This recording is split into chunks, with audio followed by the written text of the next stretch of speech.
Hindi pa rin matamaan ng iwalang kwenta si Dosik ang ikwaderno kahit minsan. Habang si Dosik ay labis na naiinis dahil ang lahat ay parang isang laro lang. Isang pamilyar na kamay ang pumigil sa kanya sa paggawa ng kalokohan. Iyon ay si Dagon. Sa kanyang imalapanaginip na estado, sinabi ni Dagon kay Dosik na hindi iyon ang paraan para maghagis ng barya para mas maging malinaw ang lahat. Sa pagkabigla ni Dosik, diretsong pinalo ni Dagon ang mukha ng kabilang partido sa mesa para patunayan ang kanyang sinabi. Balik sa realidad, ganoon nga ang nangyari. At salamat sa ipaghihirap bugbog ni Dosik, uminit lang ng kaunti ang katawan ni Dagon. Ganap na dominasyon, iyan ang napakagulat na eksena na nasasaksihan ng Bloody Fist Gang, ng Physical Education Department ni Seonhwa, ng trio ng pasaway na sina Manho, Gangmin, at ng mapanganib na si Seonhwon. Dahil sa harap nila sa sandaling ito ay isang Dosik na mukhang umalis na sa laro. Balik sa nakaraan ni Dosik dati dahil laging nakatutok sa cellphone habang nag-ensayo, pinagsabihan siya ng kanyang coach.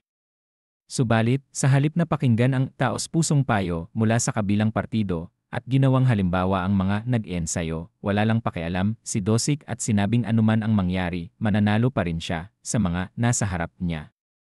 Naramdaman na walang epekto ang payo, sinubukan ng coach na tanungin si Dosik tungkol sa mga bagay na pinapanood niya sa cellphone. Nang magtanong, nalaman niyang interesado si Dosik sa isang e-online virtual currency betting site. Sa simula, akala ng coach na may nais si Dosik na suriin para sa investment. Subalit, nang malaman niya na sumusugod si Dosik sa pagsusugal, gamit lang ang kanyang pakiramdam, ginamit ng coach iyon para pag-usapan ang kanyang pag-ensayo. Ayon dito, tulad ng pag-ensayo, si Dosik ay mukhang pakiramdam ilang din kaya hindi siya umunlad. Ayon sa coach, ang paglalaro ng online currency ay hindi iba. Dahil kung maglalaro si Dosik gamit ang pakiramdam, ang resulta ay maputi, maubos pa rin ang pera. Hindi ka nais-nais pakinggan, si Dosik ay walang pag-aalinlangan na sinabing wala siyang alam ang coach at malaki pa ang bibig. Dahil minamaliit siya, ang coach ay napunta mula pagkagulat hanggang pagkagulat. Nang si Dosik naman ang naglakas loob na hamunin siya. Sa walang galang inaugali ni Dosik, walang dahilan para hindi tanggapin ng coach ang hamon. At kaya, iyon na yon, sa loob lang ng ilang minuto, si Dosik ay nakaramdam na nakakabagot sa walang silbing taong nagmamayabang bilang coach. Sa harap ng mga kasamahang estudyante noong oras na yon, buong kumpiyansa si Dosik na nagdeklara na, kahit gagamit siya ng pakiramdam, mananalo pa rin siya, at tanging ang mahihina lang ang umaasa sa teknik. Kahit sinubukan niya ang lahat, hindi niya pa rin matamaan ang kwaderno sa mesa. Labis na naiinis dahil ang kanyang lakas at pakiramdam ni ay walang silbi. Pagkatapos ng lahat sa mga bagay na tulad nito, si Dosik ay wawakasan ito sa pamamagitan ng pagsira sa lahat. Pagkagising mula sa bangungot, si binatang Dosik ay hindi maintindihan kung anong ibig sabihin ni Dagon sa ipagpatuloy. Dahil para sa kanya, nagsisimula pa lang ang laban. Sa labas, nakatingin, hindi inakala ng magkapatid na Manho na, kahit nabugbog na ng ganoon si Dosik, kaya pa rin niyang tumayo. Sa kabilang banda, habang iniisip ng kanyang alalay referring to Gongmyong na pigilan silang dalawa dahil mukhang hindi ayos si Dosik, sinabi ni Seonhwa na ang mga suntok na natanggap ni Dosik ay sobrang sakit, pero mukhang ayos pa rin siya. Pero ayos man o hindi, si Dagon ay napakakalmado pa rin. Dahil bago magpatuloy, si Dosik ay sinusubukan pa rin na punasan ang kanyang dugo. Para kay Dosik, pagkatapos ng maraming hirap na natanggap, sa wakas ay nalaman niya kung bakit hindi makatama ang kanyang mga atake sa kabilang partido. Mula sa nangyari, sigurado si Dosik na nahulaan ng kabilang partido ang kanyang fighting style, kaya kayang ilagan ni Dagon ang lahat ng kanyang mga atake na parang isang insekto.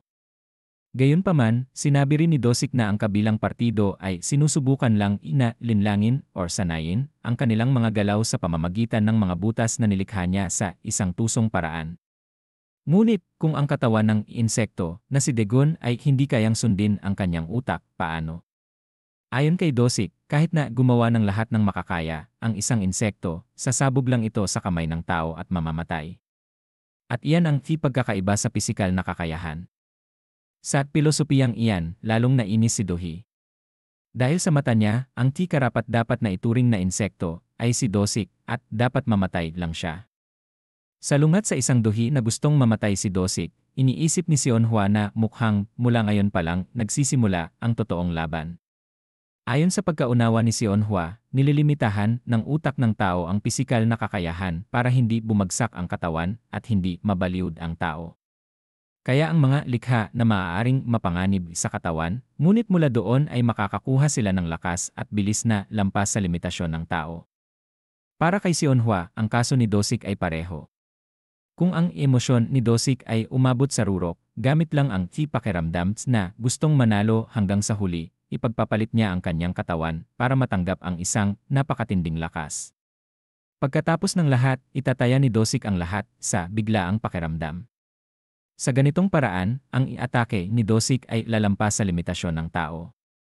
Pero teka, huminto ng isang segundo, kahit hindi maintindihan kung ano ang niloloko ng kabilang partido, si Daegon ay isang suntok na parang langit at lupa. Hindi tulad ni Dosik na nagsisimula pa lang ang laban, si Daegon ay nag-warm up na hanggang sa mainis. At dahil wala na siyang naramdaman interes, inalis niya ang kanyang kalaban sa isang suntok na napakalinis at matinding dagok. Iyon ang nasaksihan ng trio ng pasaway na sina Manho, Gangmin, ng mga kasama mula sa Bloody Fist Gang ni Mujisok, at ng Kalbong si Guijao. Para kay Seonhwa, sa sandaling ito, masasabi na niya na ang katangian ng karakter ay maaaring likhain. Ngunit si Dosik ay tao lang. Balik kay Daegon pagkatapos patumbahin si Dosik. Agad niyang idineklara na alam na niya lahat ang tungkol sa pagkolekta ng protection fee ng mga big boss sa Kim Long-hai. Gayunpaman, hindi naman talaga sila siga. Kaya si Daegon ay talagang hindi maintindihan kung bakit ang mga taong nasa harap niya ay mangungolekta ng protection fee. Pero hindi kailangan intindihin ni Daegon ang sinuman dahil lahat sila ay estudyante lang. Kaya mula ngayon, idineklara ni Daegon na hindi na papayagang mangolekta ng protection fee. At sinumang lalaban sa kanya ay magiging pangalawang Dosik. Ibig sabihin, babasagin ni Daegon ang ulo ng sinumang maglakas loob na sumagot sa kanya. Ginulo, sumalungat si Guijao na alam lang ni Daegon ang isang bahagi ng kwento. Pera ay isang anyo lamang, at pagkatapos lang matanggap ang ikaayusan, seguridad, sa pamamagitan ng protection fee, normal na mga estudyante ay makadarama ng komportable at malaya na makalakad sa daan. Pero ang tamang para sa kanila, bagay ay walang pag-aalinlangan. Si Daegon ay susubukan, paparusahan sila kung gusto nilang imagmayabang. Basta pumayag sila, walang pag-aalinlangan si Daegon na alisin pa ang isa pa. Hindi nagtagumpay sa pagyayabang, si maliit na Tixichok ay nag-excuse na kailangan ng proseso sa lahat. May parehong pananaw sa kanyang kasama, si Gongmyong ay iniisip din na medyo mayabang si Daegon dahil natalo lang si Dosik. Dahil para sa kanyang laban, kahit papaano, kailangan muna niya malampasan ang lahat ng taga-first year bago niya makausap ang Expressway Gang. Para kay Mujisok ng Bloody Fist Gang, para sa isang bagong estudyante na lumipat, ang pagtatangkang tanggalin ni Daegon ang kaugalian ng pagkolekta ng protection fee sa Kim Long-hai ay isang kalokohan. Iniisip ni Mujisok na ang pagkolekta ng protection fee ay hindi simple tulad ng iniisip ni Daegon. At mahirap maipaliwanag ang lahat sa salita. Kaya paparanasan niya kay Daegon ang lahat gamit ang kanyang katawan. Pagkatapos magsalita, agad na nagbigay signal si Mujisok sa kanyang mga kasama para asikasuhin si Daegon. Natanggap ang utos, 8 batang walang alam ang sumugod na parang galit na galit. Sa laki ng lamang isa dami, kitang-kita ang kumpiyansa ng Bloody Fist Gang. Kabalintunaan, ang paglaro ng mga taga-second year ng Marumi na panggugulo ay labis na ikinabahala ni Manho. Gayunpaman, anuman ang iniisip ni Manho na tulungan ang kanyang kaibigan, ang binatang si Daegon ay tumanggi pa rin sa binatang si Seonhwa. At handa siya sa one-man army na laban. Naramdaman na mukhang mayabang ang kabilang partido, hiniling ng malapit na kasama ni Mujisok sa iba na palibutan si Daegon. Gayunpaman, ang dulo ay dulo lang naman. Kaya, sa harap ni Daegon, ang batang walang alam na Bloody Fist Gang ay hindi iba sa mga walking punching bags. Nagsimula na siyang mag-warm up, pero ang kalaban ay patuloy na nagpapalit-palit at naging punching bag practice ni Daegon na nakakainis. Gayunpaman, kung taos-pusong gusto ng Bloody Fist gang na mabugbog, si Dagon ay hindi mag-atubili na magbigay ng kaunting kalori at bigyan ng isang suntok ang bawat isa. Sa labas, nakatingin, ang kipagpapakita ni Dagon ng kanyang galing sa gitna ng mga kalaban ay labis na ikinapawis ni Mujisok at Gongmyong. Balik sa laban, hindi nagtagal at ang buong hukbo ni Mujisok ay nakahandusay sa paanan ni Dagon. Naramdaman na lumalayo ang sitwasyon, kinuha ng Ki-4AS ang kanyang isandata, salamin, at nagpakawala ng malakas na suntok na may malaking saklaw. Nakita ito, sinubukan ni Manho na sumigaw ng malakas para bigyan ng babala ang kanyang kasama. Kasabay nito, handam rin siyang sumugod para isalba ang kanyang kaibigan. Pero ang buhay ay hindi tulad ng inaasahan. Hindi pa nakakakilos si Manho. Ang imaliit na batang walang alam na may 4 na mata ay umalis na sa laro pagkatapos makatanggap ng isang suntok sa mukha mula kay Dosik. Hindi makapaniwala sa nangyayari sa harap niya. Sina Manho at Gangmin ay parehong nakabuka ang bibig sa gulat. Samantala, si Dagon ay medyo nagulat din sa ikalawang pagbalik ni Dosik.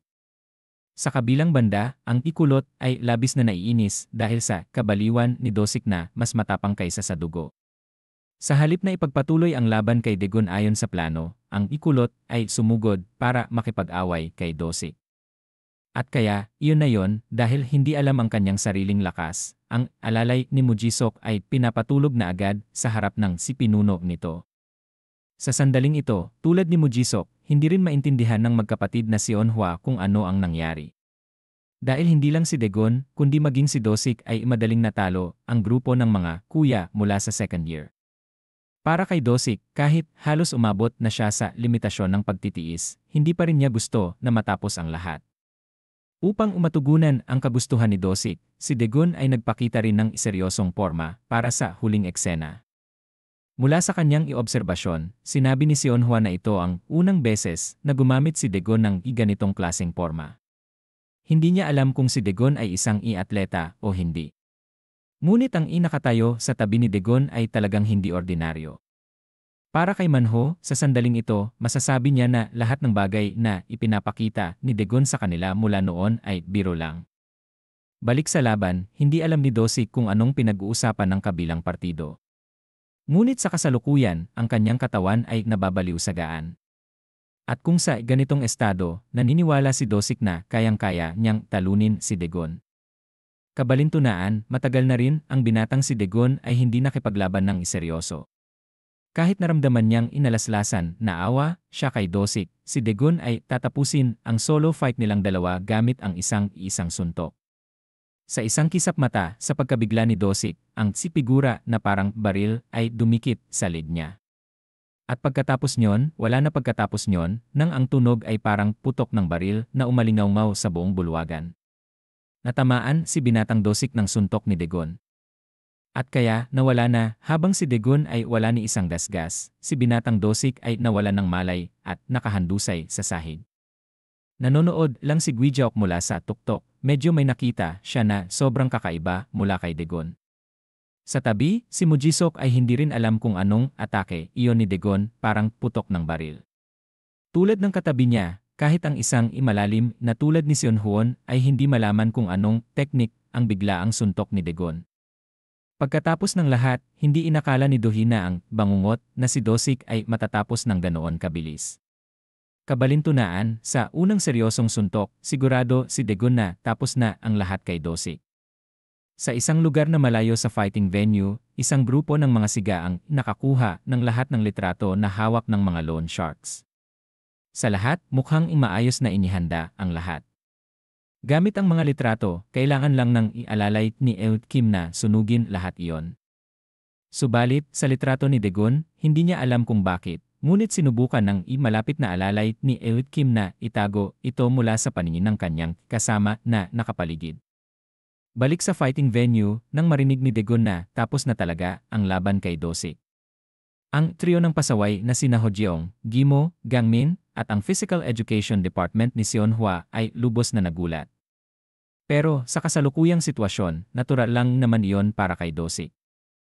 Naramdaman na mukhang inagdududa ang lahat kailangan ni Degun na patunayan muli na si Dosik ay talagang tapos na at hindi na babalik. Sa kalkulasyon ni Degun, kahit papaano, ang dating mga suntok ay sapat na. At sa katotohanan, isa pang suntok lang ang kaya niyang tanggapin. Nang magtanong at nalaman na ang blonde na binata ay kaibigan ni Dosik, hiniling ni Degun sa kabilang partido na dalhin ang tao at umupo sa labas para manood. Ang pagsaksi sa ganap na dominasyon ni Degun ay dahilan para si Guijaok ay magsimulang manginig hanggang sa hindi na mapigil ang panginginig ng isang paa niya. Naramdaman na may mali sa kanyang kaibigan, lumingon si Gongmyeong kay Guijaok at narinig niya ang kanyang kasama na bumubulong ng Ki Asura. Kahit hindi maintindihan kung bakit, naramdaman ni Guijaok na sobrang kamukha ni Degun ang taong iyon. Narinig ito, hindi maintindihan kung bakit, hindi pa man nasasagot si Gongmyeong tungkol sa tinatawag na taong iyon. Naalala ni Guijaok ang nakaraan ng unang beses niya nakilala si Big Show Hat ang kalbo. Ay tuminala lang sa kawalan, dahilan para paalalahanan ni Gongmyeong tungkol sa kanilang usapan sa nakakatanda. Subalit, hindi makita ni Gongmyeong ang Diablo na si Asura na talagang naroroon sa harap nilang dalawa. Balik sa realidad, ang imahe ng Diablo ay muling nagpakita sa harap ni Guijaok, dahilan para lubos na magulat siya. Pagkatapos tapikin sa mukha ni binatang Gongmyeong, saka lang nakarecover ang kalbo. Balik sa pangunahing isyu, labis na nais ni Gongmyeong na marinig ang opinyon ni Guijaok tungkol sa mga opsyon para asikasuhin ang anak ni Degun. Ano man ang gawin, walang epekto kay Degun. Dahil sa kanyang mga mata na kulang sa pagsasanay, hindi makita ni Guijaok ang sinuman dito na kayang labanan ang Diablong nagkukunwaring tao na si Degun. Hindi maintindihan kung anong kalokohan ang sinasabi ng kanyang kasama. Si Gongmyeong sa sandaling ito ay lubos na nalilito tungkol sa mga mangyayari sa hinaharap. Kabalintunaan, ang binatang si Degun ay lubos na kumpiyansa at tinawag ang susunod na pangalan para sa solo fight. Sa kabilang banda pagkatapos tumakbo sandali, ang dalagang si Suji ay nakakita ng taxi para dumiretso sa lugar ni Degun. Dahil umuulan sa sandaling iyon at ang dalaga ay hindi man lang nagdala ng payong, medyo nagulat ang taxi driver. Bukod pa riyan, nang makita niya na basa ang damit ni Suji, hindi niya pinalampas ang pagkakataon na mga tuwiran sa magandang dalaga. Nagmamadali na kami pero ang imatandang lalaki ay nagsasalita ng kalokohan. Hiniling ng i-ate sa kabilang partido na apakan na ang silinyador. Para kay Degun, labis siyang nag-aalala para sa kaligtasan ng kanyang kaibigan. Hindi alam ni Suji kung anong kikabaliwan ang gagawin pa ni Degun. Balik sa arena, pagkatapos knockout, ang 6 na alalay at 2 malapit na kasama ni Mujisok na sina Kulot at ang batang may salamin ayon sa pagkakabanggit. Mula sa anyaya ni Degun sa Yi-Rem ng Bloody Fist Gang na si Mujisok hanggang sa mga kasama ng T-Kalbong si Guijaok, walang sinuman ang naglakas loob na magsalita ng kahit ano. Naghintay sandali, wala pa ring nagkusang lumabas. Napilitan si Degun na piliin na lang ng isang tao para sa solo fight. Pero habang hindi pa alam kung sino ang pipiliin, tinawagan siya ng kanyang manager na si Saim. Pagkasagot pa lang, ang boses ni Saim ay ikinagulat ni Degun. Sa kabilang banda, si Saim ay ginitla at pinuna si Degun na hindi niya alam kung ano ba talaga ang ginagawa ng kabilang partido. Narinig ito, iniisip pa rin ni Degun na maayos ang pagpapatupad niya ng proyekto. Pero mabuti man o hindi ay nasa pagtatasa ni Saim. Kaya mula ngayon, kailangan ni Degun na kumilos ayon sa mga direktiba ni Saim. Sa tabi, nakatingin, sina Hojeong, Gimo, at Gangmin ay parehong hindi maintindihan kung ano ang ginagawa ng kanilang kaibigan. Dahil sino bang normal ang si papatumbahin ang lahat ng big boss ng second year tapos basta na lang tatawag ng ganyan. Balik kay Saim, pagkatapos ipaliwanag ang susunod na mga hakbang sa proyekto kay Degun, naging kampante na si Saim kahit paano. Gayunpaman, sa walang galang na mga aksyon ng kanyang kasosyo kamakailan, si Saim ay kinabahan din nang si Degun ay mag-isang pumasok sa teritoryo ng kalaban. Para sa kanya, sa halip na gumawa ng walang kwenta na mga bagay, kailangan lang ng kabilang partido na magsanay ng kaunti at okay na. Balik sa fighting venue, dahil nagbago ang plano, kailangan ni Degun na ipahayag na maswerteng araw ito para sa mga taga second year. Kung hindi, balak niyang iwalisin ang lahat ng sulok ng audience area. Ngunit dahil abala at kailangan niyang umalis agad, ngayong araw ay nagpasya si Dagon na palayain ang lahat. Ayon kay Dagon, ito ang ikahulugan ng iawa sa mundo ng mga siga. Pagkatapos mang-asar sa kanyang kuya, tinawag ni Dagon ang kanyang mga kasama na umalis. Narinig ito, hinawakan din ni Dohi ang paa ng dakilang Dagon at gusto ring sumama kina Dagon at kasamahan. Sa kabilang banda, ang alalay ni Seonhwa ay akala niya na si Dosik na ang pinakamalakas. Pero mas malakas pa pala ang estudyanteng lumipat. Kaya ngayon talagang hindi niya alam kung ayos lang ba kung lalabanin ni Seonhwa si Dagon. Sumagot si Seonhwa na tama na si Dosik ay nakapagtataka ang lakas. Ngunit sa harap ng superior na teknik, kahit gaano pa kalaki ang lakas, nagiging walang silbi din ang lahat. Pero tungkol sa teknik, alam ng lahat kung gaano kaigting ang training ni Seonhwa. Kaya kung ikukumpara ang teknik kay Dagon, hindi pa alam kung sino ang mas magaling. Para kay Dagon, sinamantala niya ang pagkakataon. Sa susunod na linggo ay deadline na ng koleksyon ng pera, kaya sinumang naglakas loob na mangolekta ng pera, hahanapin niya at babasagin niya ang ulo ng isinumang batang walang alam na hindi sumusunod. Narinig ito na nakakainis ang ulo, gayunpaman, si Gongmyeong at Mujisok ay nakapagtimpi lang at pinayagan si Dagon na buksan ang pinto at umalis. Pero pagkabukas pa lang ng pinto, nakabunggo ni Dagon si Dalagang Suji. Sa kanyang pagkabigla, salungat sa isang Dagon na hindi maintindihan kung bakit si Suji ay lumitaw sa lugar niya, ang ate ay labis na nagulat nang makita si Dagon na buo na parang walang nangyari. Narinig ito, inakala ni Dagon na gusto siyang may mangyari ng kabilang partido. Subalit sa totoo, nag-aalala lang ni si Suji kay Dagon. Dahil ang mga taga second year ay nagtipon lahat dito. Pero nang makita ang grupo ng mga kuya na nakahandusay sa sahig, lalong natutuwa si Suji. Bukod pa riyan, hindi makapaniwala na nagawa ni Dagon ang ganitong kalokohan. Si Dalagang Suji ay natulala ng 5 segundo. Naramdaman na mukhang hindi para sa kanya ang pagpunta ng kabilang partido, ang binatang si Dagon ay nagmungkahi na mauuna na siya. Kabalintunaan, si Suji ay hindi pa rin makapaniwala sa nakita niya. Ni minsan hindi niya inakala na sa first year pa lang, ganoon nakalakas si Dagon. Para kay Dagon, bago umalis, nais niyang ibigay ang kanyang jacket sa kabilang partido para isuot. Nakita ang magandang pagkakataon, kahit sa panlabas, sinabi ng dalaga na madumi ang jacket ni Dagon. Ngunit sa loob niya, pakiramdam ni Suji ay napakaganda. Bukod pa riyan, siya pa mismo ang isinuotan ni Dagon ng jacket, isang bagay na laging inaantay ng ate. Ang eksenang ito ay panaginip sa kanya tungkol sa araw na isuot niya ang wedding dress at sumakay sa kotse kasama si Dagon. Naisip pa niya ang kanilang honeymoon. Pero ang buhay ay hindi tulad ng inaasahan. Hindi pa man nagtagal ang kanyang panaginip, hinila siya ng boses ng binatang si Gimo, pabalik sa realidad. Nang makita niya na umalis na ang grupo ni Dagon, sinundan din niya sila palabas ng fighting area. Nakita ang kakaiba manho, hindi alam ni Mujisok kung sino ang walang hiya na si Dagon. At kaibigan pa pala ni Suji. Salungat sa isang Mujisok na sumasakit ang ulo dahil kay Dagon. Si Seonhwon, nang makita ang superiority ni Dagon laban sa mga kuya, ay napakasaya.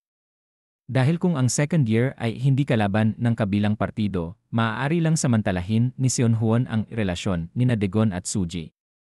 Para ma-reach si Big Show Hat. Sa kabilang banda, nais ni Dohi na bumati kay Dagon sa kanyang tagumpay. Pagkatapos ng lahat ng nangyari, napakagaan ang pakiramdam niya. Okay, ito ang huling bahagi ng salin sa Tagalog ng kwentong iyong ibinahagi.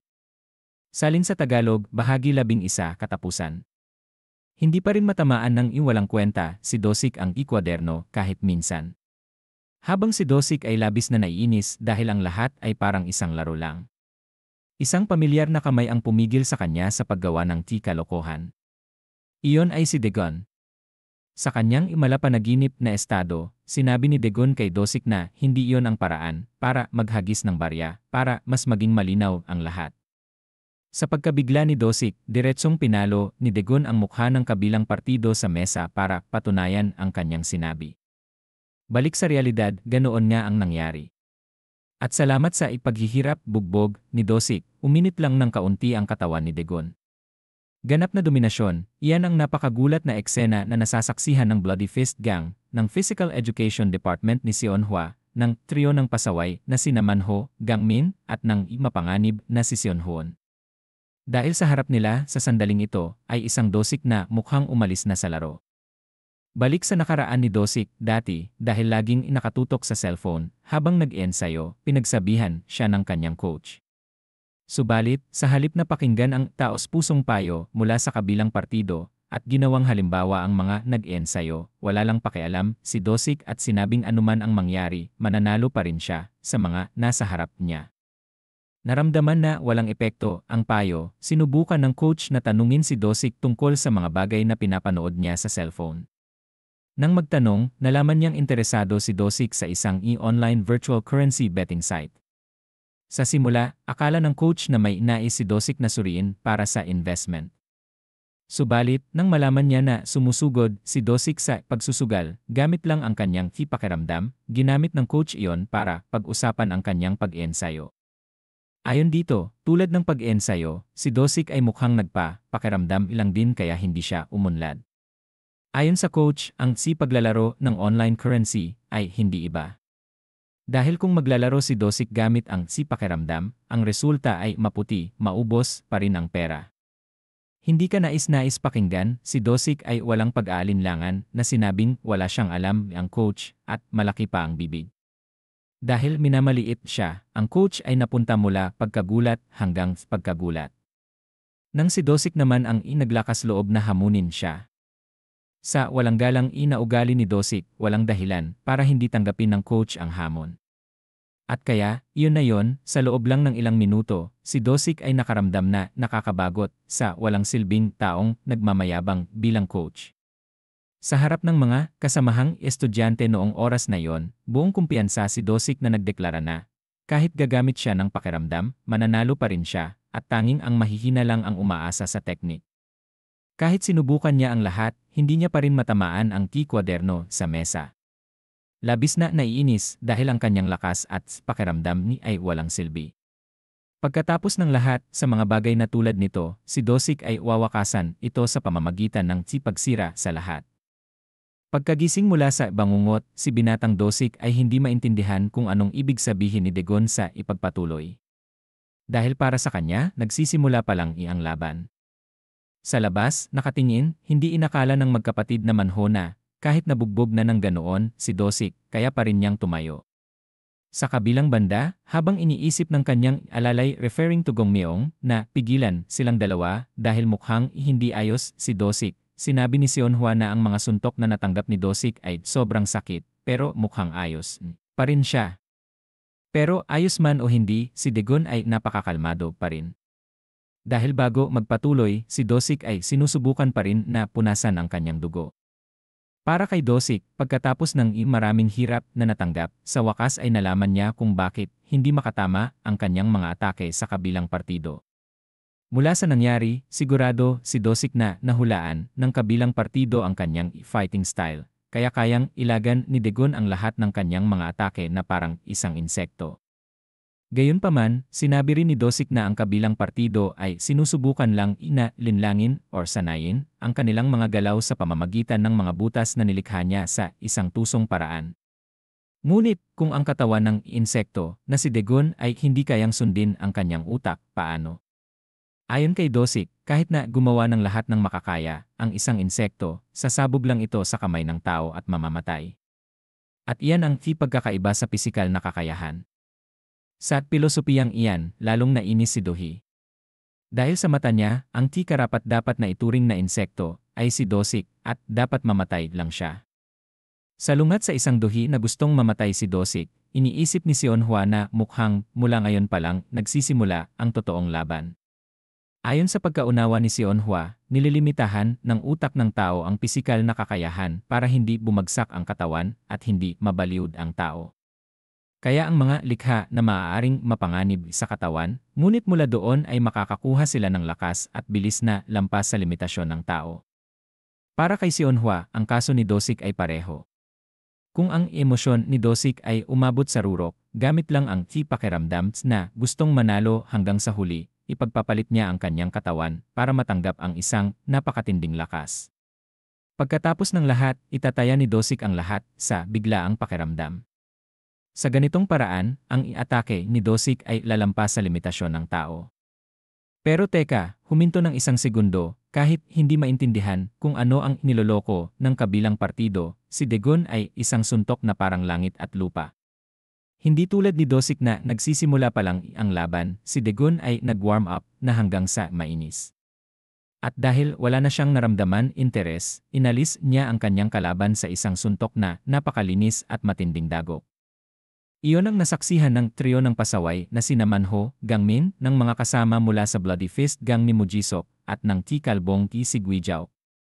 Para kay Sionhua, sa sandaling ito, masasabi na niya na ang Ki katangian ng karakter ay maaaring likhain. Ngunit si Dosik ay tao lang. Balik kay Dagon pagkatapos patumbahin si Dosik.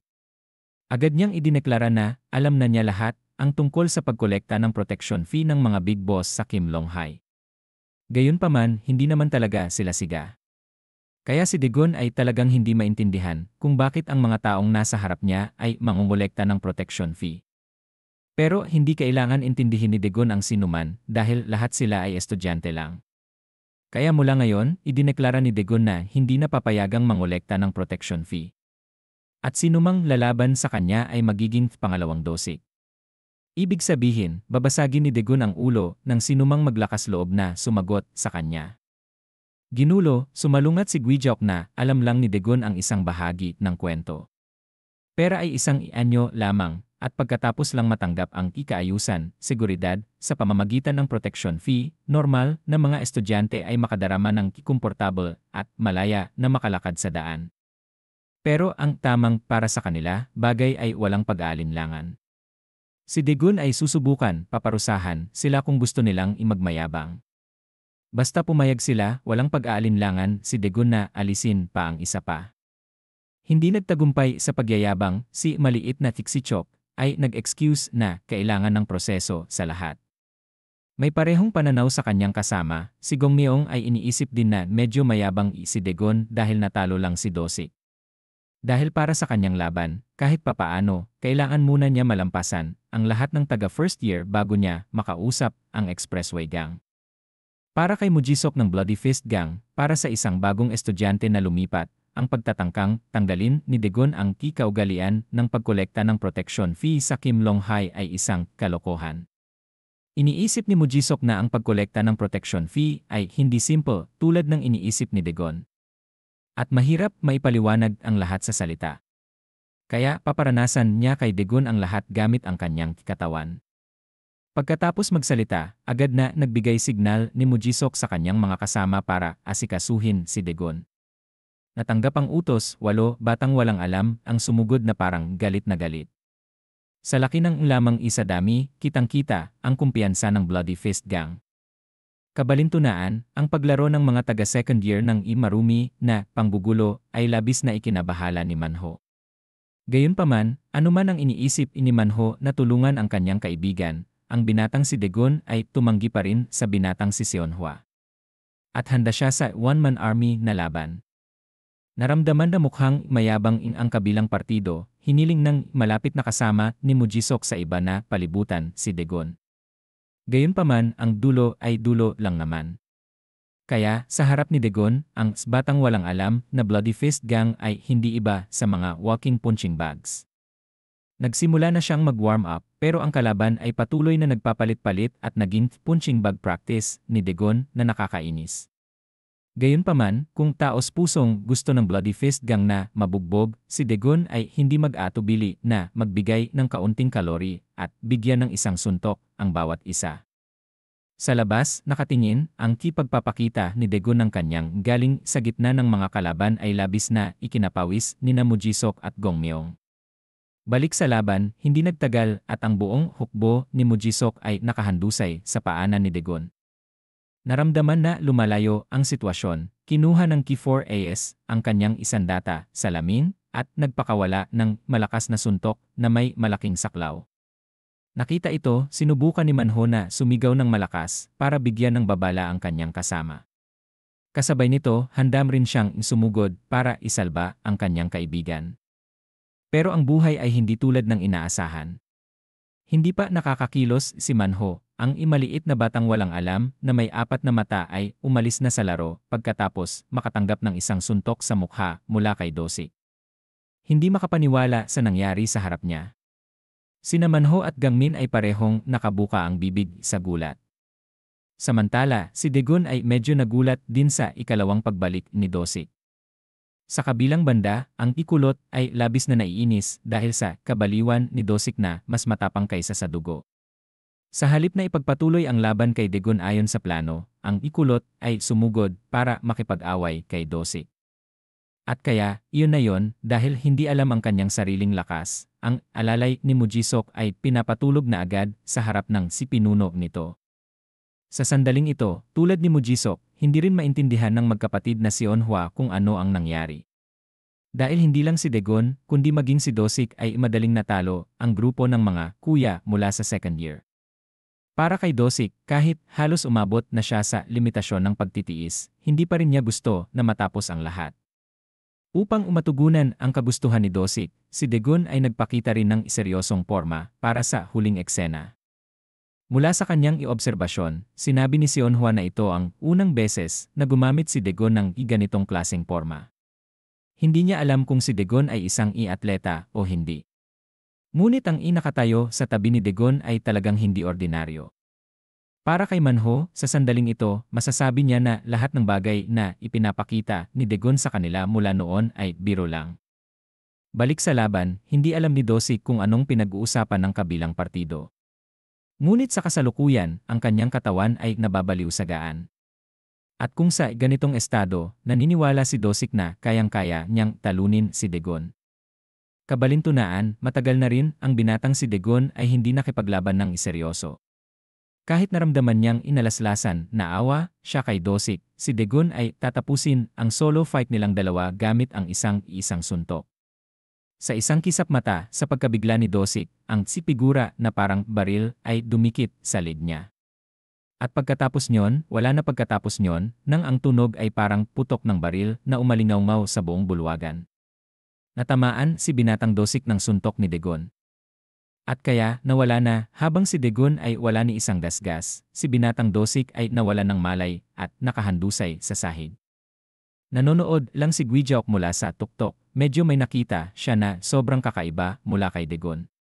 Sa tabi, si Mujisok ay hindi rin alam kung anong atake iyon ni Dagon, parang putok ng baril. Tulad ng katabi niya, kahit ang isang imalalim na tulad ni Seonhwon ay hindi malaman kung anong teknik ang biglaang suntok ni Dagon. Pagkatapos ng lahat, hindi inakala ni Dohina ang bangungot na si Dosik ay matatapos ng ganoon kabilis. Kabalintunaan, sa unang seryosong suntok, sigurado si Dagon na tapos na ang lahat kay Dosik. Sa isang lugar na malayo sa fighting venue, isang grupo ng mga siga ang nakakuha ng lahat ng litrato na hawak ng mga loan sharks. Sa lahat, mukhang maayos na inihanda ang lahat. Gamit ang mga litrato, kailangan lang ng ialalay ni Eut Kim na sunugin lahat iyon. Subalit, sa litrato ni Dagon, hindi niya alam kung bakit. Ngunit sinubukan ng malapit na alalay ni Eut Kim na itago ito mula sa paningin ng kanyang kasama na nakapaligid. Balik sa fighting venue, nang marinig ni Dagon na tapos na talaga ang laban kay Dosik. Ang trio ng pasaway na sina Ho Jeong, Gimo, Gangmin, at ang Physical Education Department ni Seonhwa ay lubos na nagulat. Pero sa kasalukuyang sitwasyon, natural lang naman iyon para kay Dosik. Naramdaman na mukhang inagdududa ang lahat. Kailangan ni Dagon na patunayan muli na si Dosik ay talagang tapos na at hindi na babalik. Sa kalkulasyon ni Dagon, kahit papaano, ang dating mga suntok ay sapat na. At sa katotohanan, isa pang suntok lang ang kaya niyang tanggapin. Nang magtanong at nalaman na ang blonde na binata ay kaibigan ni Dosik, hiniling ni Dagon sa kabilang partido na dalhin ang tao at umupo sa labas para manood. Ang pagsaksi sa ganap na dominasyon ni Dagon ay dahilan para si Guijaok ay magsimulang manginig hanggang sa hindi na mapigil ang panginginig ng isang paa niya. Naramdaman na may mali sa kanyang kaibigan, lumingon si Gongmyeong kay Guijaok at narinig niya ang kanyang kasama na bumubulong ng Ki Asura. Kahit hindi maintindihan kung bakit, naramdaman ni Guijaok na sobrang kamukha ni Dagon ang taong iyon. Narinig ito, hindi maintindihan kung bakit, hindi pa man nasasagot si Gong Myeong tungkol sa tinatawag na taong iyon. Naalala ni Guijaok ang nakaraan ng unang beses niya nakilala si Big Show Hat ang kalbo. Ay tuminala lang sa kawalan, dahilan para paalalahanan ni Gong Myeong tungkol sa kanilang usapan sa nakakatanda. Subalit, hindi makita ni Gong Myeong ang Diablo na si Asura na talagang naroroon sa harap nilang dalawa.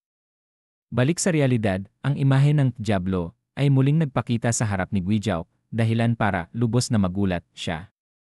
Pagkatapos tapikin sa mukha ni binatang Gong Myeong, saka lang nakarecover ang kalbo.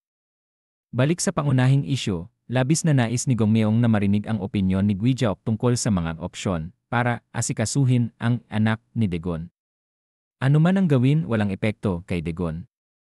Dahil sa kanyang mga mata na kulang sa pagsasanay, hindi makita ni Guijaok ang sinuman dito na kayang labanan ang Diablong nagkukunwaring tao na si Dagon. Hindi maintindihan kung anong kalokohan ang sinasabi ng kanyang kasama. Si Gong Myeong sa sandaling ito ay lubos na nalilito tungkol sa mga mangyayari sa hinaharap. Kabalintunaan, ang binatang si Dagon ay lubos na kumpiyansa at tinawag ang susunod na pangalan para sa solo fight. Sa kabilang banda pagkatapos tumakbo sandali, ang dalagang si Suji ay nakakita ng taxi para dumiretso sa lugar ni Dagon. Dahil umuulan sa sandaling iyon at ang dalaga ay hindi man lang nagdala ng payong, medyo nagulat ang taxi driver. Bukod pa riyan, nang makita niya na basa ang damit ni Suji, hindi niya pinalampas ang pagkakataon na mga tuwiran sa magandang dalaga. Nagmamadali na kami pero ang imatandang lalaki ay nagsasalita ng kalokohan. Hiniling ng i-ate sa kabilang partido na apakan na ang silinyador. Para kay Dagon, labis siyang nag-aalala para sa kaligtasan ng kanyang kaibigan. Hindi alam ni Suji kung anong kikabaliwan ang gagawin pa ni Dagon. Balik sa arena, pagkatapos knockout, ang 6 na alalay at 2 malapit na kasama ni Mujisok na sina Kulot at ang batang may salamin ayon sa pagkakabanggit. Mula sa anyaya ni Dagon sa Yi-Rem ng Bloody Fist Gang na si Mujisok hanggang sa mga kasama ng Tikalbong si Guijaok, walang sinuman ang naglakas loob na magsalita ng kahit ano. Naghintay sandali, wala pa ring nagkusang lumabas. Napilitan si Dagon na piliin na lang ng isang tao para sa solo fight. Pero habang hindi pa alam kung sino ang pipiliin, tinawagan siya ng kanyang manager na si Saim. Pagkasagot pa lang, ang boses ni Saim ay ikinagulat ni Dagon. Sa kabilang banda, si Saim ay ginitla at pinuna si Dagon na hindi niya alam kung ano ba talaga ang ginagawa ng kabilang partido. Narinig ito, iniisip pa rin ni Dagon na maayos ang pagpapatupad niya ng proyekto. Pero mabuti man o hindi ay nasa pagtatasa ni Saim. Kaya mula ngayon, kailangan ni Dagon na kumilos ayon sa mga direktiba ni Saim. Sa tabi, nakatingin, sina Hojeong, Gimo, at Gangmin ay parehong hindi maintindihan kung ano ang ginagawa ng kanilang kaibigan. Dahil sino bang normal ang si papatumbahin ang lahat ng big boss ng second year tapos basta na lang tatawag ng ganyan. Balik kay Saim, pagkatapos ipaliwanag ang susunod na mga hakbang sa proyekto kay Dagon, naging kampante na si Saim kahit paano. Gayunpaman, sa walang galang ina mga aksyon ng kanyang kasosyo kamakailan, si Saim ay kinabahan din ng si Dagon ay mag-isang pumasok sa teritoryo ng kalaban. Para sa kanya, sa halip na gumawa ng walang kwenta na mga bagay, kailangan lang ng kabilang partido na magsanay ng kaunti at okay na. Balik sa fighting venue, dahil nagbago ang plano, kailangan ni Dagon na ipahayag na maswerteng araw ito para sa mga taga second year. Kung hindi, balak niyang iwalisin ang lahat ng sulok ng audience area. Ngunit dahil abala at kailangan niyang umalis agad, ngayong araw ay nagpasya si Dagon na palayain ang lahat. Ayon kay Dagon, ito ang ikahulugan ng iawa sa mundo ng mga siga. Pagkatapos mang-asar sa kanyang kuya, tinawag ni Dagon ang kanyang mga kasama na umalis. Narinig ito, hinawakan din ni Dohi ang paa ng dakilang Dagon at gusto ring sumama kina Dagon at kasamahan. Sa kabilang banda, ang alalay ni Seonhwa ay akala niya na si Dosik na ang pinakamalakas.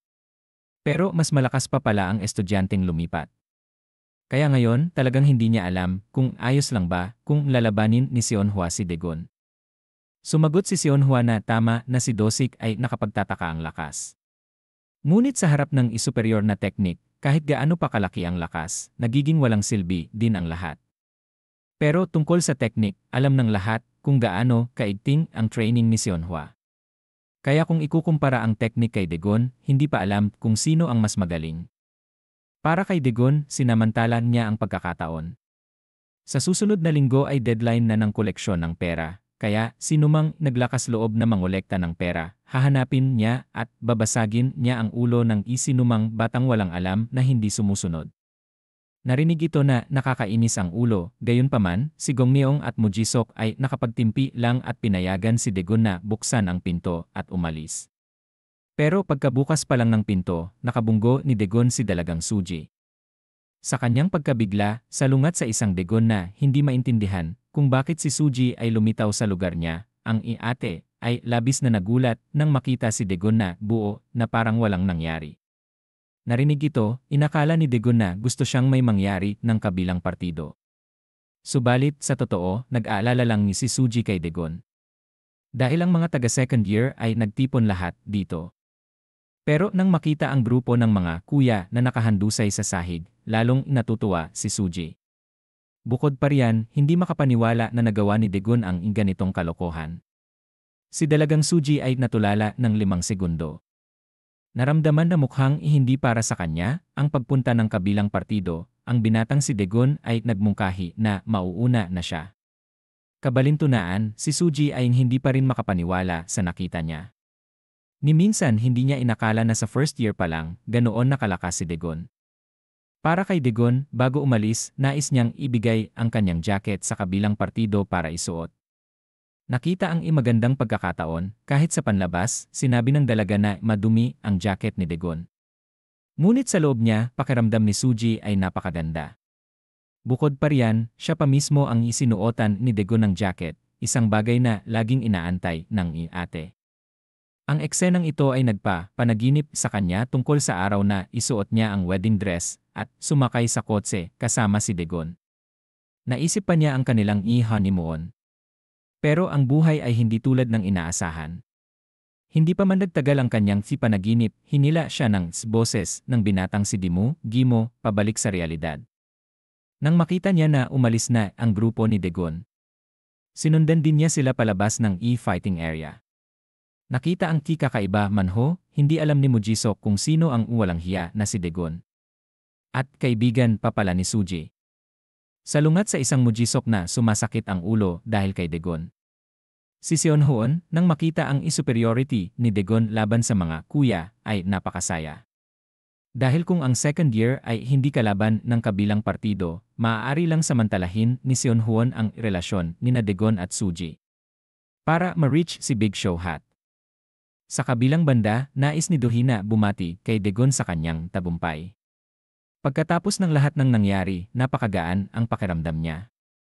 Dahil hindi niya kayang labanan si Daegon o kaya naman gusto ng class president na matalo si Dosik.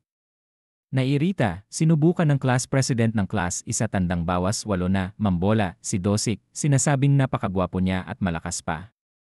Bukod doon, kamukha niya raw ang isang big boss, kaya walang dahilan para baliwalain siya.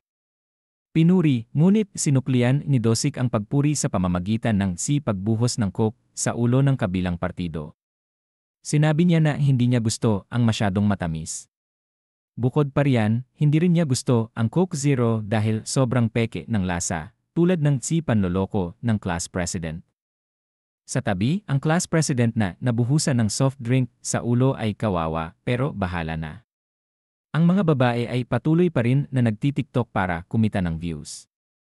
Naramdaman na sapat na ang turo, sinabi ni Dosik sa class president na ayusin na ang lahat at bukas ay kolektahin na ang pera para sa kanya.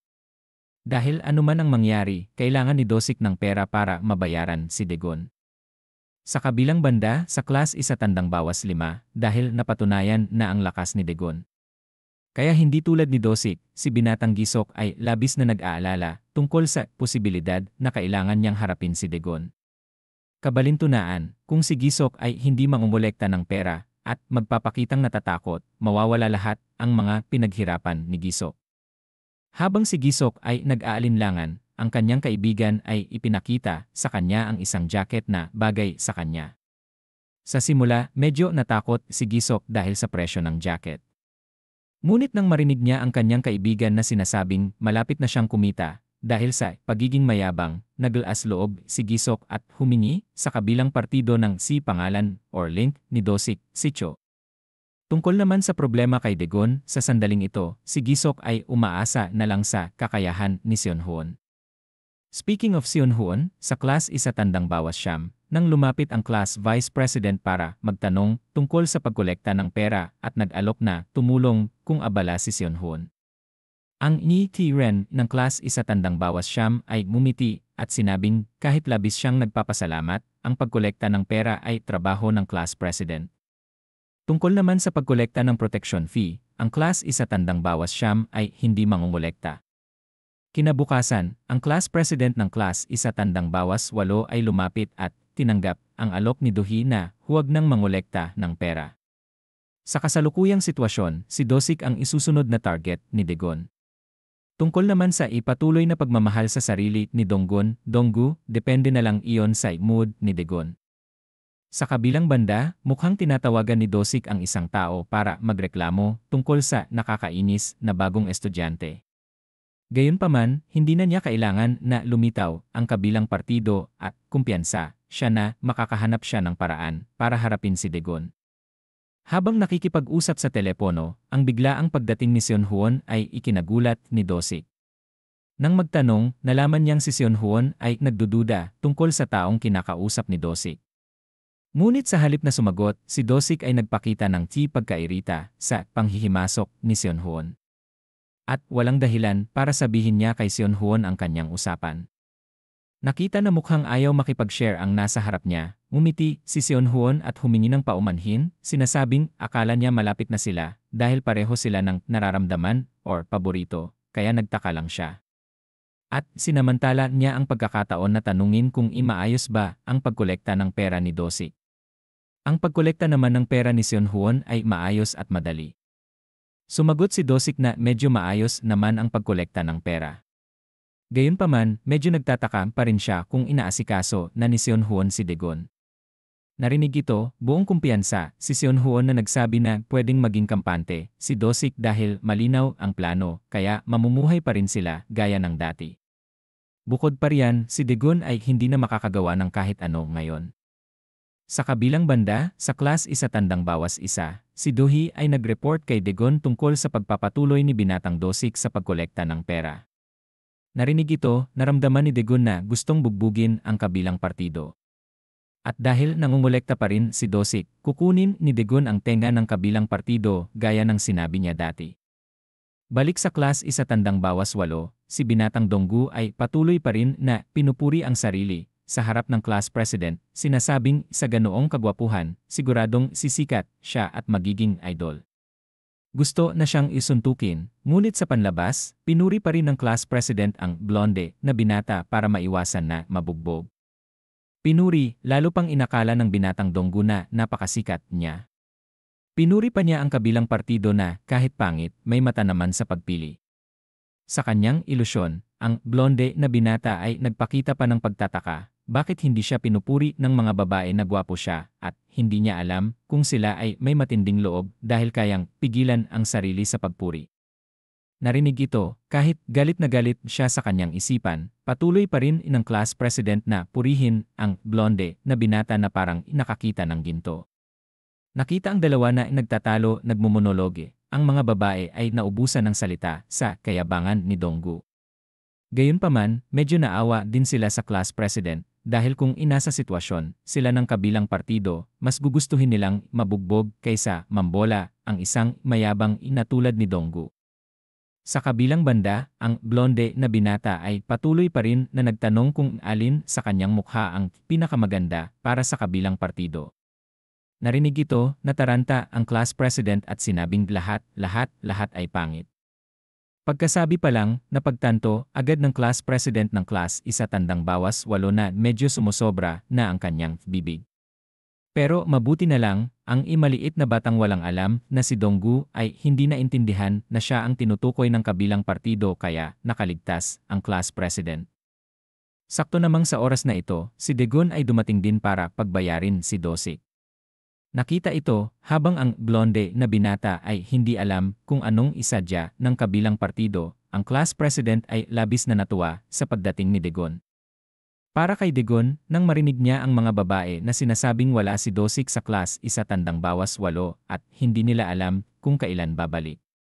Para iwasan ang kipagkawala ng oras, balak niyang bumalik sa klase para mag-aral muna sa kanalang bumalik mamaya. Nakita ito, naramdaman ng class president na hindi maganda.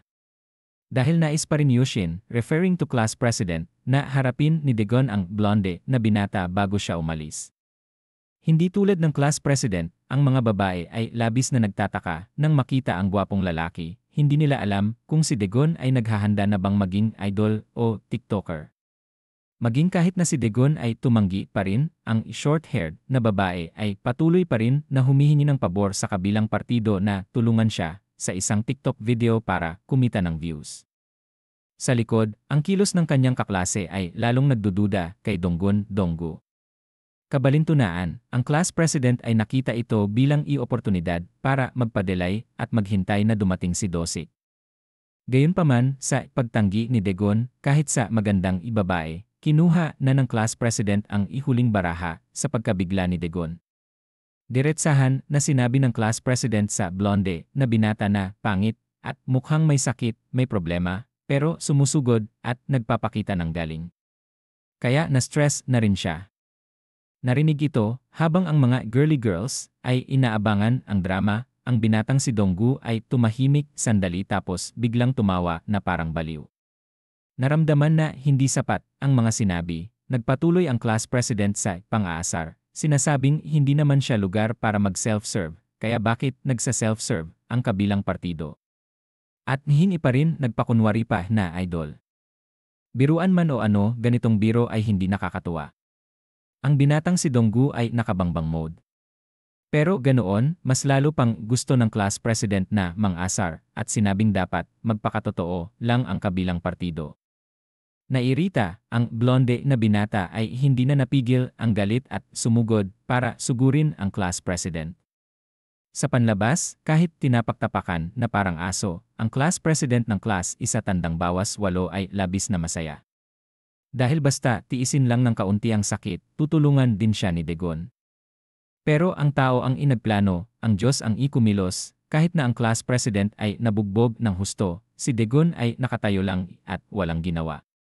Pero ang class president ay hindi alam dahil ang mga babae ay nagsushoot para kumita ng views.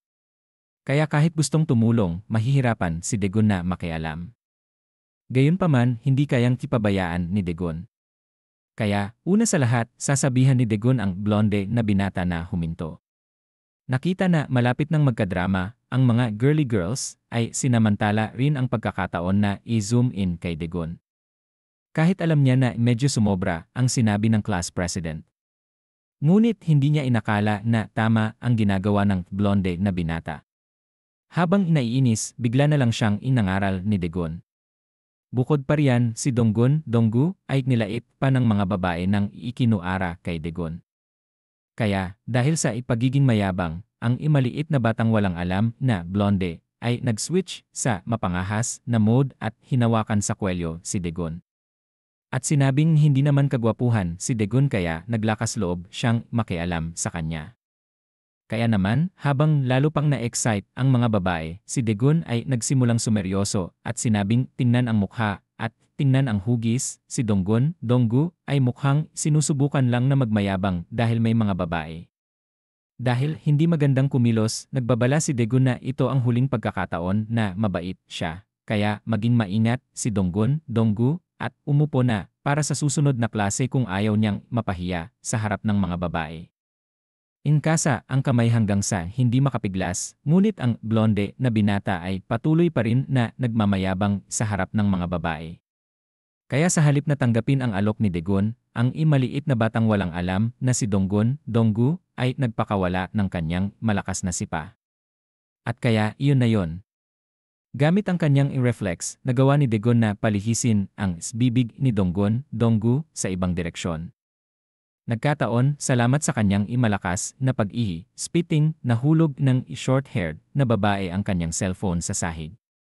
At sa kaunting iyon, malaya na si Dagon na kumilos at tapusin ang braso ng maliit na batang walang alam na nagpapakatanga.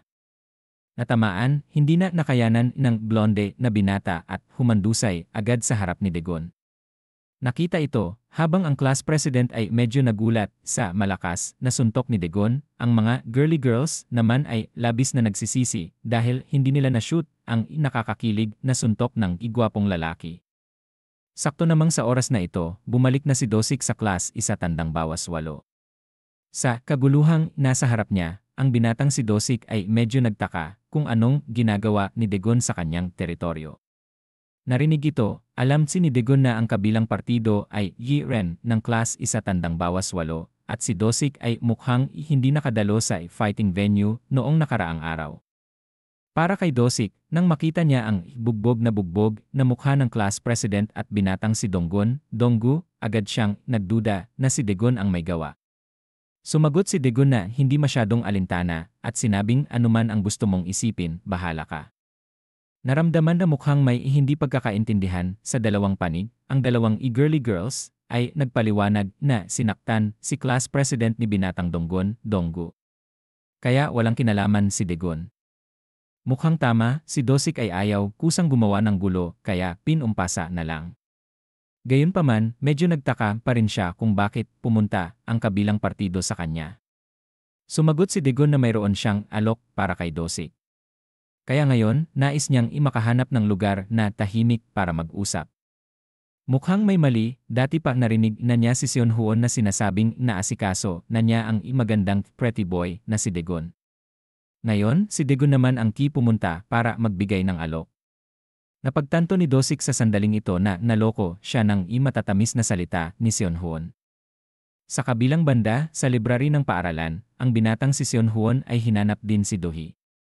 Sa biglaang pagdating kinang Ki T-Ren ng class 1-9, ang binatang si Dohee ay labis na nagulat. At sinabi sa kanya na narinig ni Seonhwon na nagtitipon dito ang mga taga-suporta ni Dagon kaya gusto rin niyang sumali. Nakaramdam ng hindi kampante, nagtanong si Dohee. Kung tutuusin, ang kabilang partido ay big boss ng class 1-9. Kaya bakit ang isang tulad ni Seonhwon ay gustong sumali sa Anti-Bullying Association ni Dagon? Narinig ito, kahit nakangiti pa rin ang mukha, sa halip na sumagot, nagtanong pabalik si Seonhwon, bakit sinabi ni Dohee na isang tulad ni Seonhwon? Alam na alam ba ni Dohee ang tungkol sa kanya? Narinig ito, nakaramdam ng panganib, kinabahan si Dohee at hindi na naglakas loob na magbigay pa ng anumang opinyon. Balik kay Dagon, dahil hindi nakadalo si Dosik sa fighting venue, ilang araw na ang nakalipas, binigyan pa niya ng isa pang pagkakataon ang kabilang partido. Kaya kung papayag si Dosik na ibigay ang perang nakolekta, palalayain siya ni Dagon. Malinaw ang punto ni Dagon, ayaw din niyang bugbugin si Dosik. Dahil kahit papaano, narinig niya na malapit nang maging sikat ang kabilang partido, kaya kailangan niyang ingatan ang kanyang mukha. Naiinis, pinuri ni binatang Dosik si Dagon na magaling sa pang-aasar. At kahit labis siyang humingi ng paumanhin, kahit gustuhin ni Dosik, hindi niya mabibigay ang pera kay Dagon. Dahil naubos na niya lahat. Nang marinig na naubos na ang pera ng kanyang kasama, si binatang Donggu, ay tumayo at nagpakita ng pagkairita. Dahil kung ganoon, saan siya kukuha ng pera para pambilik ngayon? Narinig man o hindi, wala lang pakialam si Dosik sa blonde na binata. Bukod pa riyan, wala siyang pera ngayon. Kaya sinabi niya kay Dagon na umalis na lang para uminis ang tubig. Narinig ito, alam ni Dagon na totoo ang sinasabi ni Dosik. Dahil may oras pa, umalis na lang siya. Gayunpaman, binigyan lang niya si Dosik ng hanggang bukas. Kasabay nito, pinayuhan din niya ang kabilang partido na pag-isipang mabuti. Dahil kung may peklat sa mukha o ibang bahagi ng katawan, mahirap sumikat. Lubos na nagulat ang dalawang girly girls, nakahina sila ng luwag dahil walang all-out fight na nangyari sa pagitan ng gwapong mga lalaki.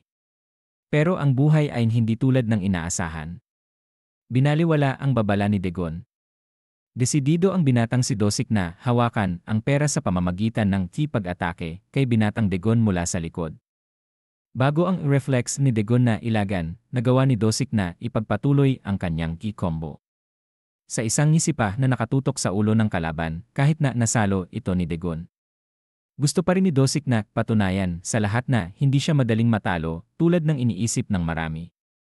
Sumagot si Dagon na medyo matalino ang mga taong nag-iisip na matatalo niya si Dosik. Dahil iyon ay siguradong mangyayari. Sa kabilang banda, habang ang dalawang batang walang alam ay medyo kinabahan dahil magkukumbat na ang dalawang big boss. Ang dalawang girly girls ay tulad ng dati kahit medyo nagulat nang magbanggaan ang dalawang Kiran. Ngunit kapag may drama, nakakakita sila ng magandang pagkakataon para kumita ng views sa pamamagitan ng sipag-shoot ng TikTok video. Balik sa laban habang si Dagon ay pangunahing sinusuri lang ang kalaban. Ang binatang si Dosik naman ang aktibong umaatake gamit ang mga sunod-sunod na suntok at sipa. Pagkatapos ng ilang testing, nakakuha na si Dagon ng ideya na ang mga sipa at suntok ni Dosik ay napakabilis at maliksi. Masasabing magaling din ang kanyang level. Gayunpaman para kay Dagon, bata at kulang pa rin siya. Isang bagay lang ang medyo nakakaistorbo sa kanya. Iyon ay kung paano makikipag-away at maiwasan na mahagip sa frame ng short-haired girly girl. Paulit-ulit na umiiwas si Dagon sa mga atake kasabay ng sipag-iwas sa kamera. Dahil dito, kailangan din ng girly girl ng class 1 bawas 8 na paulit-ulit na gumalaw para makakuha ng frame. Nang tingnan ng mabuti, hindi niya namalayan na nakatayo na si Dagon kasama si binatang Dosik. Kaya kahit gusto, ang short-haired na babae ay ang likod lang ni Dosik ang masushoot. Para kay Dosik, hindi pa niya namalayan ang problema at nagpakita ng sipagkairita dahil patuloy na iniiwasan ni Dagon ang kanyang mga suntok.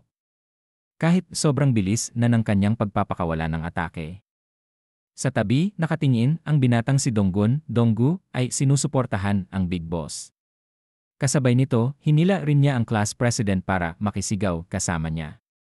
Nang mapansin na ang blonde na binata ang susyan ng laban. Mabilis na sumugod ang binatang si Dagon at itinulak siya patungo sa short-haired na babae na nagsushoot. Sa ganoong paraan, si Dagon ay opisyal na nakalabas sa lens ng cellphone. Parang nakawala kahit na si Dosik ay sumugod mula sa likod. Kailangan lang ni Dagon ng kaunting paggalaw para makakuha ng upper hand. Ayaw niyang imawala ang pinagkakakitaan ng kabilang partido. Kaya kahit hindi niya sinaktan ang mukha, ang nakakasira na suntok sa tagiliran ay sapat na para masaktan ang kabilang partido. At pagkatapos nyon, gamit ang i-follow up na suntok sa tiyan. Opisyal na tinapos ng binatang si Dagon ang kanyang kalaban. Pagkatapos ng lahat, sobrang laki pa rin ang lamang isalakas ng dalawang panig. Kahit medyo mahirap paniwalaan para sa mga taga-class 1 bawas 8. Ngunit si Dosik ay knockout ni Dagon sa loob lang ng ilang sandali. Tapos na ang usapan, hiniling ni Dagon sa kabilang partido na dalhin ang pera bukas. At sa pagkakataong ito, hindi na pakiusap iyon. Kaya kung hindi pa rin susunod si Dosik, hindi magdadalawang isip si Dagon na basagin ang mukha ng kabilang partido. Cool na parang kalabasa, ang kikabgan ni Dagon ay ikinahanga ng ibang miyembro ng class 1 bawas 8. Tanging ang class president ang si Pinuri, si Dagon hanggang sa ginawa niya itong living legend. Pagkatapos ng demonstrasyon, naayos na ang problema sa pagkolekta ng pera sa class 1 bawas 8. Para makatipid ng oras, si Dagon ay hinanap ang class 1 bawas 5 para asikasuhin din agad. Speaking of class 1 bawas 5, kahit hindi sumang-ayon sa alok na maglaro kasama niya. Ang binatang si Gisok ay patuloy pa rin na nagpakita sa kanyang kaibigan ng kanyang bagong-bagong jacket. Nakita ito, hindi nagtipid ang mga girly girls sa pagpuri. Sa ganoong paraan, nagtagumpay sila na tama sa kahinaan ng kanyang kaibigan at nakuha si Gisok.